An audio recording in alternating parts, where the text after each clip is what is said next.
li ci yéenekaay yi dañ ci ànd ak Mamadou Mouhamed Ndiaye. jërë ngeen jëf ëllëgu honorable député Boubacar Biaye ak gu honorable député El Hadji Mamadou Sall ñoo ngi ci loxoy maître Malick Sall garde des Sceaux ministre de la justice coowal trafic passeport diplomatique yi lëmbe réew mi journal Le Quotidien ak Walf Quotidien nee nañu bu doon patas bu tàng la ñu ne njiital assemblée nationale Moustapha Niasse jàllax na ko ministre de la justice Le Quotidien xamal ñu ne assemblée nationale def na démb ab communiqué di ca wax ne ñaari député yi ñuy tudd ak tuumaal ak taqal ci tappale yi bu ñu waree 53-10 ak tuumaal ak taqal ci tappale yi bu ñu waree dindi seen immunité parlementaire ngir ñu mën a am lante ak yoon pare nañu ngir def ko li ñuy xaar rek moo di ministre de la justice bindu ko ab leetar sàkk ko ci moom bu ñu jotee ci demande ba di tàmbali procédure bi source wa nañu Pa Niass di Moustapha Niasse nee na signalu milk di maître Malick Sall lay déglu le témoin jànge ci ne Niasse mi ngi ñaq-ñaqal maître Malick Sall Sud Quotidien ko ak di ko waaxu teg ko pression teg ci la si ne kay tegal ñu ci ne muy assemblée nationale di ministère de la justice noppi ak maandu gi ñu nekk woon ci waxi trafic passeport diplomatique yi génn nañu ci ba génne ab communiqué wax ci pencum ndawi réew mi mu di assemblée nationale ak la mu ci wax Soleil national xëy nañu ko wax ci xëtamu njëkk mu di bu ñu yeggee ci war koo régler assemblée nationale lépp lu cay waru garam dana ko def Les Échos bind ne assemblée nationale nee na yël banding député Boubacar Biaye ak député Mamadou Sall yi ñu tudd ci coowal faux passeport diplomatique yi nee nañu ki leen war a bind di ministre de la justice bis bu leen sisiré ngir ñu dindi immunité parlementaire bu ñaari député yi bureau bi dina daje ci num gën a gaawee taxaw ci taxawaay bi war Vox Populi nañu mu di mbirum faux passeport diplomatique yi di mbirum faux billets yu Seydina Fall Bougazelli yi kii di Moustapha Niasse ak maître Malick Sall wax nañu ci lu jëm ci mbirum Seydina Fall Bougazelli ak i faux billets ministre de la justice raxasu na ba set wecc ci liberté provisoire bi ñu jox Seydina Fall Bougazelli ba xam leen ne dossier ba ma nga ba léegi ci loxo yoon journal bi nañu waaye ñoom ñaari kilifa yi loolee ñu wax waa ñoo lànk nee nañu ñoo lànk duñu ko dégg ndax waxuñu fi dara wax nañu ba ne gër géex te waxuñu ci seen wax ji luy firndeel ne am nañu yéene dem ca ba jeex ki coowam xaajagut a jeex moo di Fatoumata Ndiaye borom Fuuta Tampi ga woon journal L'Info nañu li mu def mu di mat ba mu yàgg muy mar jëfam joojee bari nay responsable yu nekk ci mouvement Fuuta Tampi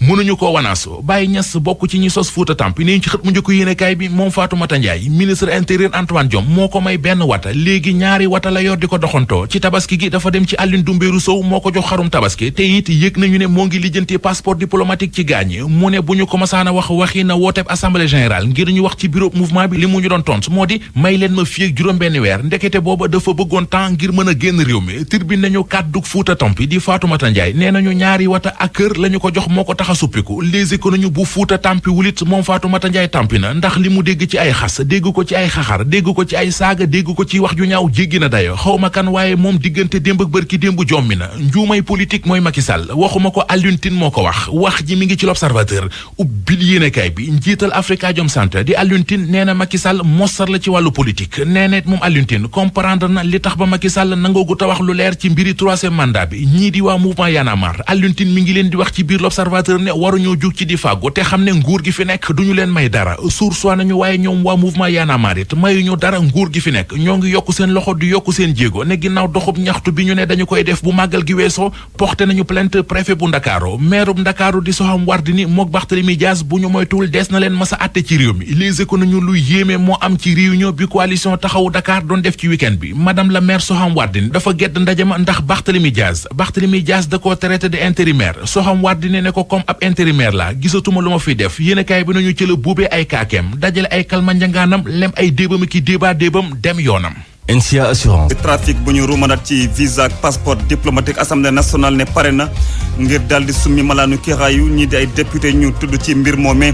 nee nag dafay xaar ab dogal boo xam ne moom war a jóge ci ministre de la justice ndax moom moomee moo war a tàmbalee yëf ya ministre bu intérieur nag Antoine Félix Diome ca Touba ni ki démb mu ne nag ñu ngi nag ci ay wàccaay ci wàllu màggal gi ngir ndox dal di fa doy lool wara sax mu jàpp ne liggéey ba ma ngay yemb ci téeméer boo jël juróom-ñeent fukk ya kon daal ndox am na yaakaar ne du manqué ren foofee ca Touba Mbacké boobu sax bëri na ay way politique yoo xam ne ñu ngay jege fu ñu nekk di wutali Touba Mbacké tey nag ñaari coalition yu opposition bi dinañ fa wutali ci suba si ak ci ngoon si ba tey ci wàllu xibaar fii ak ay fan système fiscal ci Sénégal nag mun na amay lënt ndax préavis boo xam ne syndicat bu boole travail liggéeykat yi foofu nag dafay daal di jeex juróom-benn fan ci weeru octobre bi ñu dëgmal ñuy nag naqarlu tekkaaral bi nga xam ne kilifa yi moom la ñu nekkee ñaareelu pàcc xibaar tàggat yaram dinañ jaan ak Cheikh Tidiane Diagne yéene kaay Mamadou Mouhamed Ndiaye ci technique bi Amadou Ndiaye Yacine Pouy ci digital ba salaamaaleykum.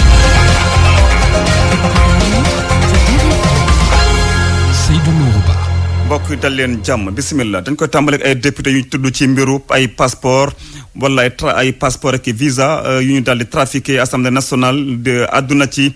ne nag pare na ngir daal di tàmbale liggéey bu jëm ci summi malaanu kiiraayu ñii di ay député ku ci mel ni Boubacar Biaye ak Mamadou Sall waaye nag ma ngay xaar ab bataaxal bu war a jóge ca ministre de la justice ci ab communiqué nag assemblée nationale dina amal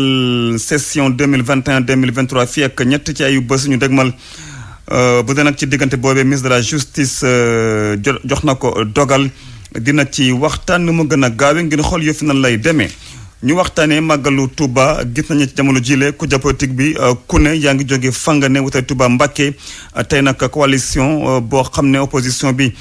am na ko boole PDS bokk gis-gis AGPA DSRD ak jot na ñu leen fay xaar tey si alxamis bile naka noonu ci ngoon beneen coalition bu boole Ousmane Sonko Khalifa Sall ñoom tam dañu jiite coalition bii di Yewwi Askan Wi kii nag di Sëriñ Mountakha Mbacké xalifa général des mourides dina leen fa dalal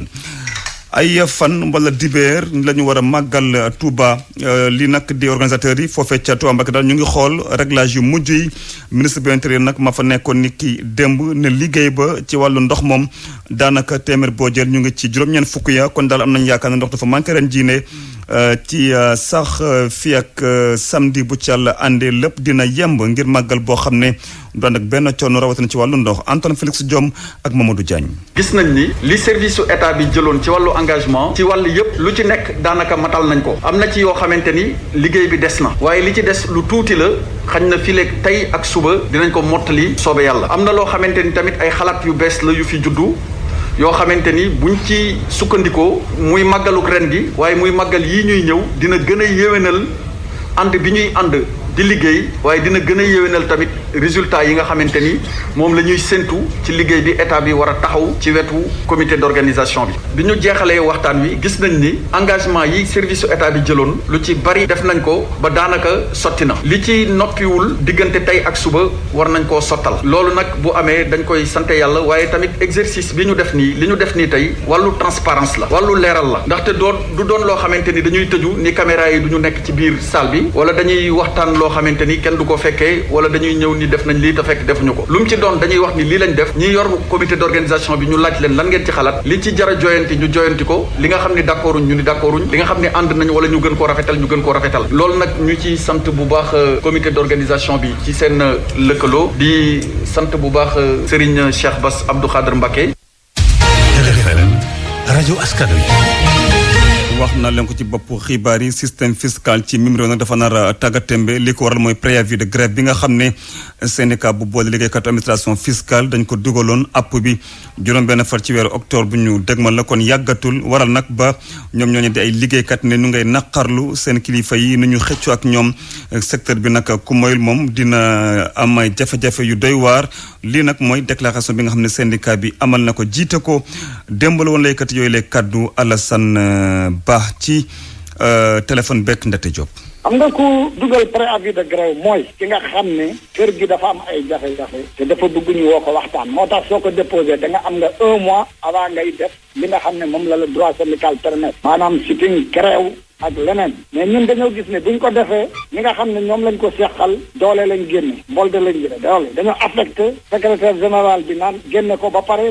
ba pare woote wuñu defuñu dara suñu revendication yi waxuñu sax li ci jëm ñu ngi commencé sax ni menacer personnel bi naan leen ku fi yëngatu nu ñuy def seen SG lañ koy def xam nañu ne yëngatu su amee impôt et domaine baaxul ci dëkk bi ndax soo xoolee ne 70 ba 80% recettes budgétaires yi ñun ñoo koy indi. loolu amul kon di ngeen yëngu-yëngal. loolu su amul nag xam nga soo déposé préavis dañ la wax ne su jeexee su gars yi deful loolu itam nga ñu def li nga xam ne moom la yoon. kañ la war a jeex le 6 octobre lay jeex su jeexee ñu grève te grève baaxul ci administration fiscale mun na gàllankoor recette yi nga xam ne ci la ñuy fay nit ñi ci la ñuy fonctionner loo hôpitaux yi ci la ñuy fay service de la dette bor état bi ak yooyu yëpp président de la république ñun la ñu wax ne na intervenir ci dossier bi waaw moom moo mun a décanter situation bi ndax ministre bi ak DG bi ñoom doole la ñu xam. te loolu yéen doo leen ko seetaan. non duñ ko seetaan mais xam nga ñun bëgguñu yegg ak ñoom fenn jàmm la ñu bëgg wante ñoom nee nañu ay lañ bëgg. ñeneen ñu fas yéene wane seen i bopp muy syndicat bu boole liggéeykatu pétrole ak gaz fii ci Sénégal nag ne seen i liggéey daal anam yi doy na waar ñoom ñi nag di transport lii di hydrocarbure ñu sax wax ne résolution wala sax loo xam ne conseil exécutif national wax na ko ni ki démb ñaar fukki fan ak ñaar ci weeru septembre ne daal dinañu signé ab convention collective boo xam ne dinañ leen dimbali ñu mën a xoolal bu baax a baax seen i nekkil ñu war ko nag signé boobule convention benn fan ci weeru octobre bi ñu dégmal ñuy xaar nag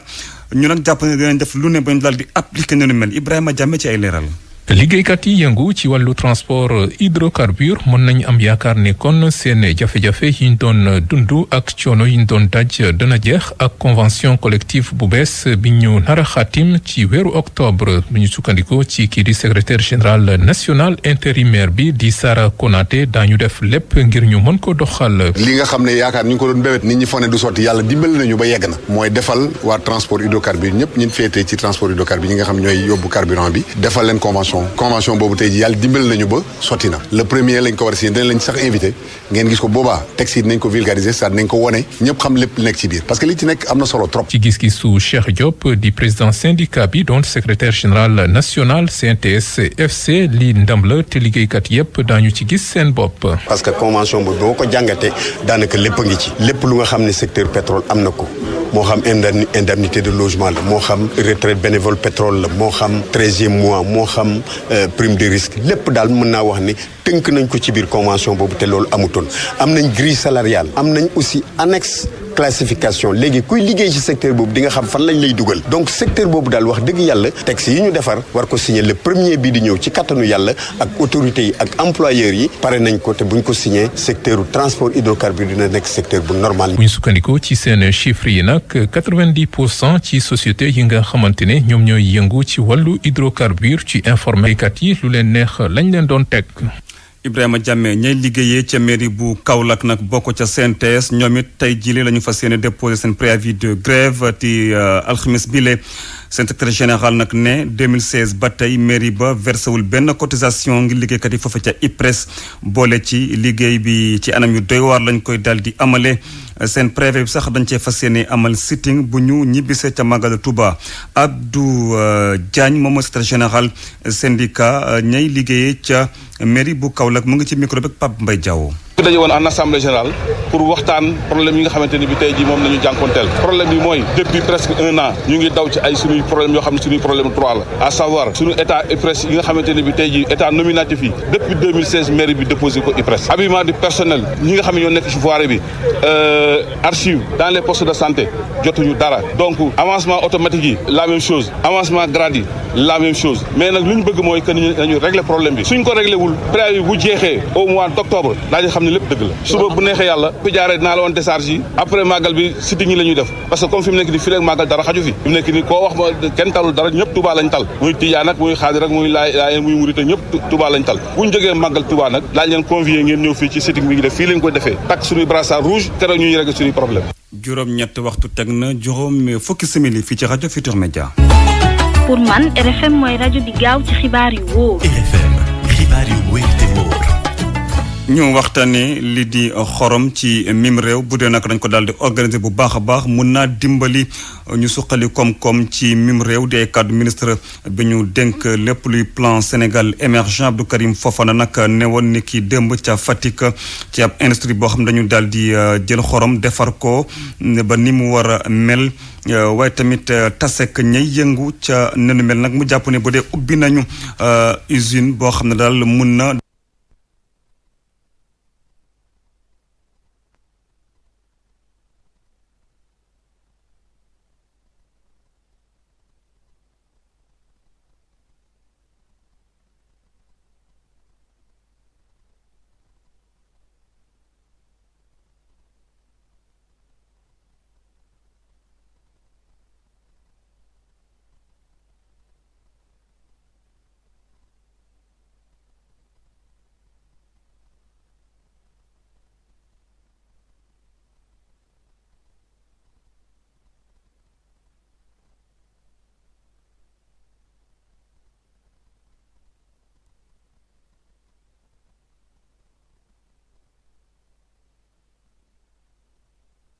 50 000 foog ñu dem wuti ko Kaolack wala ñu wuti ko Kaffrine wala ñu wuti ko Lac Rose. ministre bi nga xam ni moom moo yor wàllu plan Sénégal émergent visité na yenn bërëb yi nga xam ni fa la ñuy defaree xorom si laata muy dem ci usine bu bees bi nga xam ni moom la ñu taxawal moom nag nee na initiative bu ni mel jar naa rafetlu te moom Abdou Karim Fofana dafa jàpp ne filière xorom bi mën naa jàpp bu baax a baax ci li nga xam ni moom mooy suqali koom-koomu Sénégal bu fekkee ni accompagner nañ ko ni mu waree. ku mel ni Nigéria li muy jënd ci xorom at mu jot di ko jënd bitim réew ci ay dëkk yu mel ni Inde di ko jënd ci ay dëkk yu mel ni Brésil mot na junni ci ay milliards ci francs CFA. ñu jàpp nag ne loolu région de Fatick am na ci wàllam bu état jàppee ni mu war a jàppee nga xam ne tàmbali nañ ko war nañoo mën a fexe ba Sénégal jël ci wàllam. am na nag ay jumtuwaay yu bëri yoo xam ne nag nguur gi tabax nañ ko ci biir région bu Fatick ngir rek désenclaver ko moom Abdou Karim Fofana nag jàpp ne yóbbu xorom bitim réew dana gën a yomb. gis nañ infrastructure yi ni ñu ko defaree gis nañ pont bi nga xam ne daf fiy jóge dem Foundiougne gën leen jegele seen ay clients. usine bi nga xam ne nag moom la ñu taxawal bees ci région bi leneen lu mu bëgg a def mooy wàññi chômage bi ci biir région bi ndaxte nee na lu ëpp 200 emploi direct fas yéene nañ koo def. Aminata Goudiaby Fatick RFM. Aminata Goudiaby lii nag ab tiis la ndax moom moo ëpp ay at ci képp koo xam ne nekkoon nga entraîneur fii ci Sénégal muy Ibrahima Ndiaye ñu gën ko xamee nag ci Ndiaye Rumba génn na dina ni ki démb ci àllarba bi ca Thiès amoon na téeméeri at ak ñett tey nag la ñu amoon levée du corps bi jébal ko borom ca Thiès fa mu bawoo kii nag di Ibrahima Ndiaye Rumba moom moo nekkoon maanaam moo doon waajal ci wàllu physique équipe nationale bu football mi gagné jeu de l'amitié ci atum 1963 fii ci Dakar ñu déglu nag kenn ci ay doyen di Abdoulaye Diaw. lu bare ci histoire football bi mën naa ni dafa ànd ak moom tey jii gëm naa ni ci paysage sportif bi toute discipline confondue moo doon moom Ibrahima Ndiaye Rumba mooy papa yi ñëpp mooy magu ñëpp mooy nijaay yi ñëpp ba ci ñoom Lamine Diack ñi nga xamee ni ñoo di suñu kilifa di suñu mag jeu de l'amitié ba léegi dañ koy waxtaani parce que jeu la woon yu rëy en 1963 fii à Dakar mu dajale woon fukki équipe nationale ak juróom-benn fii ci Dakaru Sénégal gañe ko moom Ibrahima Ndiaye Rumba ci entraîneur yi la woon ci wetu Boubacar Beye ak Abdoulaye Thiam ba ndam feeñ ci njaal bi danaa ci jiital Lamine Diack bi nga xam ni moom kilifaam la woon Lamine Diack li mu nekk France yëpp musul di tàggoog suñu programme ci TFM dafay nekk ñëwoon démb lu mu guddi daf koy nekk ba bis Lamine Diack woo ma téléphone ni ma Ablaye gisaguma ci sa invité yi Ibrahima Ndiaye Rumba ma ni que li mu di ma te xaw ñu solo rek moo tax dégg gisagoo ko waaye daañ ci jëmentu biñ ko jëmentoo kii taaw ci kër gi dafa ni ak âge am dafay war metti ci moom mu war toog ñu yëkkati ko mu war toog di waxtaan ak télévision bi jeu de l'amitié yi nag mu yoroon ci place bu rëy xam nga kuy entraîneur ñoom Youssou Ndiaye di fi nekk ministre ci dëddu barki démb ñoom Malick Sy Souris kuy entraîneur ñi nga xam ne tey jii ñooy mag ci football bi ñi gagné woon jeu de l'amitié yi en 1963 dootoo xaleel te nag Ibrahima Ndiaye dugg na ci nekk ku nga xam ne ni fu ñu tuddee jeu de l'amitié tudd ko fa.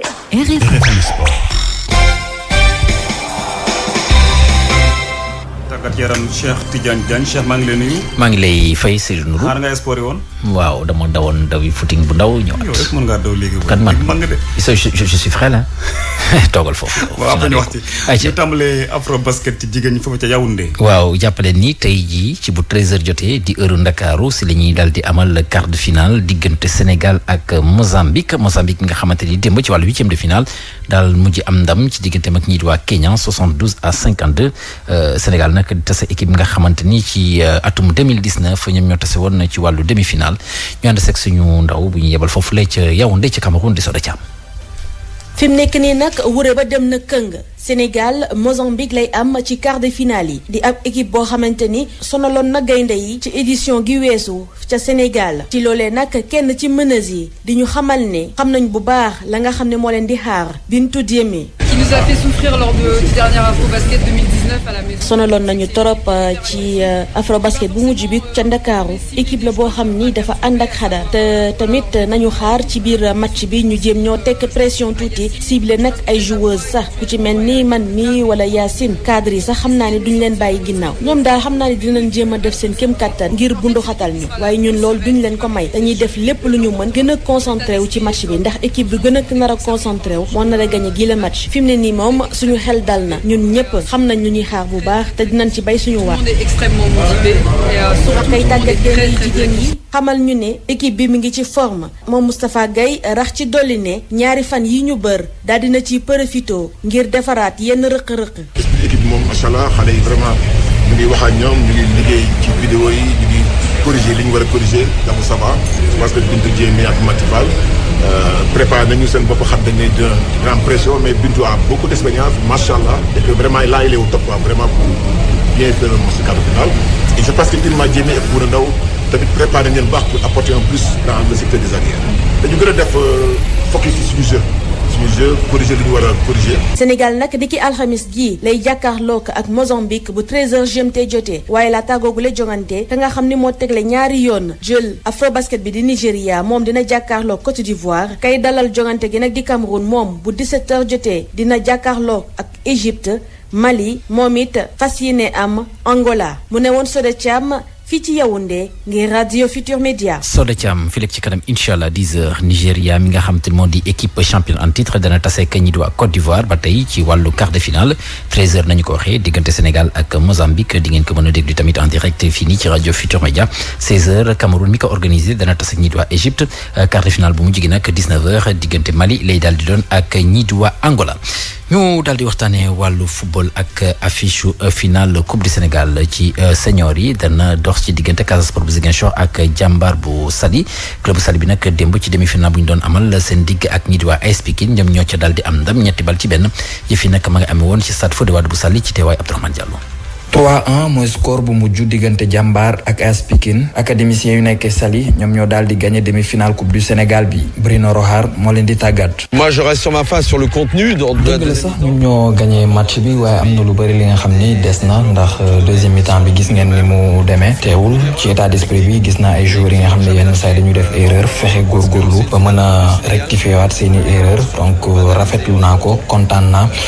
naa tamit ngir club bi ndax nag demi-finale la. Voilà, je suis très très heureux pour le club. coach Banlieusards yi di xamle ni rafetlu na joueur am yi seen taxawaay donte sax dañ leen dóor Massamba Cissé di xamle ni effectif am ñu bëri neewuñu fa woon. tey jii suñu équipe bi boo leen xoolee bu leen yàgg ngeen suivre AS Pikine gis ngeen ne suñu joueurs yu bëri ñëwuñu parce que ñibbi nañ bu yàgg donc ñenn ñi entraîné tuñu woon donc dañuy mujjee jël ci junior yi di jaxaseeg ñoom tey jii boo xoolee suñu sur le plan offensif à part Lamine Correa bi nga xamante ni il revient de blessure donc dañu changé foofu complètement donc jàpp naa ne daal ñun fi ñu yem nii foofu la ñu waroon yem donc duñ ci craché et que nu gën a liggéeyaat xam ne déwén aussi dafay amaat. Jàmbaar daal di fekki Casa Sport ci finale Coupe du Sénégal sudiste yi waa Stade de Mbour la ñu daan semaine bi ñu génn RFM Mbour. Abdourahmane Diallo ba tey wàllu football waaye bi la yoon ci biti réew ci championnat ci Europe championnat bu France jàppale ni nag ni ki démb lañ doon amal kon boog seen 7e journée France match yëpp démb la ñu ko daal di joué Paris Saint-Germain moom dafa fekk Metz dëkkam daal di ko daan 2-1 ko dugal seen ñaari bit nag moo di doomu Maroc bi di Achraf Hakimi butu victoire bi sax mu ngi ko dugal ci temps additionnel bi Lyon daal di am ndam moom itam ci diggante mag ñi di waa 3-1 geneen jongante diggante Rennes ak Clermont-Ferrand jàppale ni nag Rennes moo ko daal di daan juróom-benn bal ci dara kii di Alfred Gomis moom mu nekkoon ci kaw ñi nga xamante ne ñoo di waa Rennes AS Monaco moom jot naa am ndam 3-1 ci diggante mag ñi di waa Saint-Étienne Ben Yedder moom jot naa dugal ñaar Crépin Diatta moom itam jot na football laata ñu koy génne ci deuxième période bi Lille daal dina daan ñi di waa Reims 2-1 Nantes moom mujj naa am ndam 3-1 ci diggante mag ñi di waa Brest ki nga xamante ne moo di Youssouf Badji moom nag jot naa dugg à la 88e minute de jeu ànd sa équipe bi nga xamante ne moo di Brest Montpellier ak Girondins bu Bordeaux dañu daal di match nul démb itam 3-1 partout foofu nag ci wàllu classement bi ñi nga xamante ne ñoo di waa Paris Saint-Germain ñoom ñoo féete ci bopp raw gàddu gi ñaareel place bi nag ñii di waa Marseille ñoo fa daal di féete donte ñoom démb dañoo daal di dem ca Angers mujj fa match nul 0-1 partout championnat bu Espagne gi seen 6e journée yëf yi nag dal nañ ko door démb des nag ci wàllu jongante nañ ko daal di amal la ni ki tey jii waaye jàppale leen daal ci jàngat Real Madrid démb daal na am ndam lu yaa juróom-benn bal ci benn ci diggante ak premier bi di Mallorca ki di Asensio jot naa dugal ñetti but Karim Benzema jot a dugal 2 but loolu nag la muy firndeel moo di Real Madrid jamono gi moom moo féete ci bopp raw gàddu gi FC Séville ak Valence 3-1 pour ñi nga xam te ne di waa Séville FC Barcelone moom tey jii lay football 5e journée bu Série A moo di championnat bu Italie Juventus de Turin moom dafa fekki spécial ci dëkkam daal di ko daan 2-2 tàmbale kon bokk jubbanti mbir yi ndax ñoom ba ñuy daal di door di journée bi ñu nga féete woon ci relégable yi moo di ñi nga xam te ne bu fi championnat bi yemoon ñu wàcc ci wàllu Série B di 2e division ci championnat bu Italie Milan AC moom démb mujj naa am ndam 2-0 diggante mag ñi di waa Venise ca Angleterre ñoom ñu ngi woon seen 3e tour coupe de la Ligue Chelsea moom démb gannaaw tiro bi mujj naa am ndam ci digganteem ak ñii di waa Aston Villa 4-3 1-1 lañ defoon ci li nga xam te ne daal moo di temps réglementaire bi kooku la jongante kii di Edouard Mendy dañu ko daal di kon bokk noppal Manchester United moom daal dina toog West Ham moo ko fekk ci dëkkam Old Trafford daal di ko daan benn bal ci dara yemale ko fi wala. waaw mu ne nekk. kon boog acca. jaajëf Diagne. RFM. ñu wutee Touba Mbacké waxtaan ak yéen ci aada ak cosaan dañ ci ànd ak Aminata Ba. dali nag jàmm fii ci capitale bu mouridisme commission bi yore wàllu culture ak communication di amal niki tey ji ab forum thème biñ ci fas yéene waxtaane nag di rite malikite ak taxawaay bi nga xamante ne war na koo am ci société africaine yi. bi la xew-xew nag di dugg ci activité scientifique ak culturelle yu ñuy amal ngir daal di waajal grand magal bu Touba ñu teewlu Serigne Sam Bousso nekk membre comité scientifique bi ak coordonnateur bi le forum. forum bi nag ren mi ngi jëm ci ñuy wax mazhab imam Malik ak rôle bi nga xam ne am na ko ci boole réew yi Afrique yi. nag buñ ko waxee mooy mazhab imam Malik day mazhab boo xam ne ci wàllu diine ni ñuy jaamoo yàlla mu doon mazhab boo xam ne moo tasaaroo fii ci réew mi tasaaroo ci réew yi Afrique yi tasaaroo ci réew yi Maghreb yi mu doon loo xam ne nag day boole jullit yi ndax dana néewal ak juyoo ci ay xalaat te it mag yi réew mi am nañ ci taxawaay yu am solo loolu nag occasion la pour ñiy daje ci màggal gi ci ay borom xam-xam bokk ci tariixa yu wuute bokk ñu mën a waxtaan ci. Serigne Sam Bousso coordonnateur bi le forum jóge ci opérateur économique ba ci bindkat homme d'affaires bi di Alidien daal di fësal ñeenteelu téereem Xaadim le serviteur la ko duppee jagleel bi la téere Serigne Touba bi la xew-xew nag ñu ngi ko daal di amal niki démb ci alarba bi ca Dakar Ana Rocha waxtaan ak moom. ci yoonu téeméer ak ñaar fukk ak juróom-ñaareeli édition Magalu Touba Juma Masalikul Jinaan mu ngi wéy di dalal mbooloo mu takku murid yi borom xam-xam di ñëw ngir andi ay seede ci jaar-jaaru ci fi taxawal yoonu murid Aladien di homme d'affaires bu mag ci biir réew mi bokk ci Inakwa daal dina fa présenté ni ki démb téereem bu mujj bu mu jegleel Serigne Touba di Beko Khadim le serviteur. la moo ne ci biir centenaire de la résidence surveillée de Diourbel 1912-2012 parce que 1912 la sëñ bi ñëwoon Njaareem ba 1927 léegi bi ñu egsi 2012 mu nekk 100 ans bi ñu koy célébrer mu bind ci benn livre mu génn waaye taxawul li nekk ci biir lu ci ëpp ay xisa la mooy ay tubaab naan anecdote loo xam ne nii ku ko fekkee jamonoy sëñ Touba ñu koy wax Serigne Amadou Tassir di doom ci sëñ Jéeri Wadane Sougou moo ma ko nettali laa mi ñam sama nopp ma dajale ko nag tënk ko ci biir téere bi. ñaareelu pàcc téere bi nag di ab tënk ci tegtalu Serigne Touba bu mu jegleel ndaw ñi. Tasu si xaar bi Serigne Touba bind ci arab Tasu si xaar ñu firi ko yóbbulu ndaw ñi ma traduire ko français mu nekk viatique des jeunes. la ma ca yokk nag mooy rendre hommage Serigne Sambay nekkoon professeur yàlla def ko mu nekkoon liggéey bu ko Serigne Abdoulaye dénkoon muy firi Masaalikul Jinaan mu am luñ ci bokk liggéeyandoo ak moom fii ci daayira étudiant murid la woon boobu tuddagul Hizbut Tarqiyyah waaye itam ma rendre ci hommage Atoumane Diagne mi nga xam ne jiite na Hizbut Tarqiyyah lu yàgg. Aladien nag dafa fonk lool li di lecture bi mooy ñeenteeli téereem mu nekk nag benn compilation ñaari téere yu mu njëkkoon a bind mu daal di ko tënk ci benn téere publier ko ci maison d'édition Carrefour édition. jërëjëf Anna jërëjëf yéen itam yi ñu doon teewlu ñu leen di jox dig daje ëllëg ci beneen chronique culture. RFM nit yi kay. NCA Assurance, Savon de Marseille Alphée, Kenkeyri AAD, Abdou Alima Diop, déodorant Malaysia UMO ak seen marque téléphone yu bees yi di Mion ñoo ne ni may li ci yéene kaay yi. dañ ci ànd ak Mamadou Mohamed Ndiaye. ci la ngeen jëf